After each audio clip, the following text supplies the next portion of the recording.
বাংলাদেশ ব্যাংকের স্বাধীনতা ও নিরপেক্ষতা নিশ্চিত করতে নবনিযুক্ত গভর্নর নিয়োগ বাতিলের দাবি জানিয়েছেন ট্রান্সপারেন্সি ইন্টারন্যাশনাল বাংলাদেশ টিআইবি। সংস্থাটি মনে করে এমন একজন ব্যক্তিকে গভর্নর হিসেবে নিয়োগ দিতে হবে যিনি স্বার্থের দ্বন্দ্বের ঊর্ধ্বে থেকে কাজ করতে পারবেন। সকালে রাজধানীর ধানমন্ডির মাইডাস সেন্টারে আয়োজিত সংবাদ সম্মেলনে টিআইবি নির্বাহী পরিচালক ডক্টর ইফতেখারুজ্জামান জানান, নিয়োগটি আইন মেনে না হওয়ায় সরকারের উচিত দ্রুত নিয়োগটি বাতিল করা। সরকার দুর্নীতি ও ক্ষমতার অপব্যবহার রোধে কঠোর নির্দেশনার আহ্বান জানিয়ে তিনি বলেন, দুর্নীতি, চাঁদাবাজি ও দখলবাজি স্বাভাবিক করার সব অপচেষ্টার বিরুদ্ধে সরকারের শীর্ষ পর্যায় থেকে কঠোর নির্দেশনা দিতে হবে। কালো টাকা বৈধ করার সুযোগ স্থায়ীভাবে বাতিল এবং সরকারি কর্মচারীদের রাজনৈতিক কর্মকাণ্ডে অংশগ্রহণ বন্ধের সুপারিশ করে টিআইবি।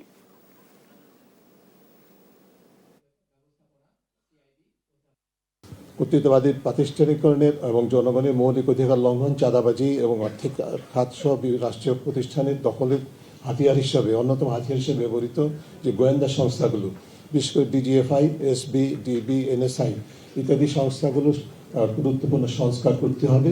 প্রয়োজনীয় সংস্কার করতে হবে। এই প্রতিষ্ঠানগুলো থাকবে, তাদের দায়িত্ব আছে জাতীয় নিরাপত্তার সাথে, রাষ্ট্রীয় নিরাপত্তার সাথে তাদের কাজ করতে হবে তাদের নিজস্ব অবস্থান থেকে, কিন্তু তাদেরকে মানবাধিকার অধিকার লঙ্ঘন, রাষ্ট্রীয় প্রতিষ্ঠান দখল করা, অর্থ পাচারের হাতিয়ার হিসেবে ব্যবহার করা যে চর্চা প্রতিষ্ঠিত হয়েছিল সেটা থেকে উত্তরণের জন্য এই প্রতিষ্ঠানগুলোকে সংস্কার করতে হবে।